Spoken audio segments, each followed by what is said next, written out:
YouTube সারা বিশ্বের প্রায় ৯০ লাখের বেশি ভিডিও মুছে ফেলেছে।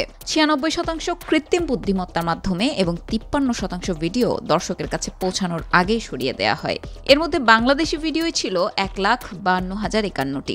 সবচেয়ে বেশি ভিডিও সরানো হয়েছে ভারতের। সরিয়ে দেওয়া হয়েছে ১১০ কোটি মন্তব্য, সাথে ২০ কোটির বেশি চ্যানেলও।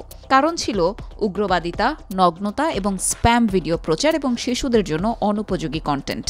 এই ঘটনার পরপরই আপডেটের ঘোষণা দিল ইউটিউব। আর এবারের আপডেটে যুক্ত হচ্ছে কৃত্রিম বুদ্ধিমত্তা প্রযুক্তি। নতুন করে ৩টি সুবিধা চালু করবে তারা।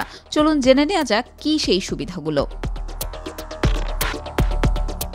বর্তমানে ইউটিউব ভিডিও দেখার সময় স্ক্রিনে ডাবল ট্যাপ করলে ভিডিওর সময়সীমা ১০ সেকেন্ড করে এগিয়ে নেওয়া যায়। নতুন যে প্রযুক্তি আসছে তাতে স্ক্রিনে ডাবল ট্যাপ করা হলে এআই এর মাধ্যমে নতুন একটি ট্যাব চালু হয়ে যাবে। সেখানে ভিডিওর হাইলাইটের অংশ দেখা যাবে, অর্থাৎ ব্যবহারকারীদের ভিডিও দেখার ধরন পর্যালোচনা করে আকারে বড় ভিডিওর উল্লেখযোগ্য অংশ দেখাবে এই এআই। বর্তমানে যুক্তরাষ্ট্রে ইউটিউব প্রিমিয়াম সংস্করণ ব্যবহারকারীদের ওপর এই সুবিধার কার্যকারিতা পরীক্ষা করছে ইউটিউব।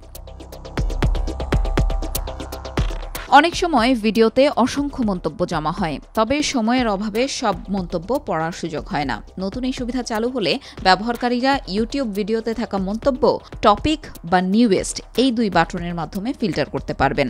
টপিক অপশন ট্যাপ করলে ভিডিওর বিষয় অনুযায়ী মন্তব্যগুলো দেখাবে, আবার মন্তব্যগুলো সংক্ষিপ্ত আকারেও দেখাবে এই এআই। ইউটিউবের শিক্ষামূলক ভিডিওর নিচে আস্ক নামের একটি ট্যাব দেখা যাবে। সেখানে ট্যাপ করলেই সেই ভিডিওতে থাকা বিভিন্ন তথ্যের বিস্তারিত জানা যাবে, পাশাপাশি বিভিন্ন কুইজেও অংশ নেওয়া যাবে।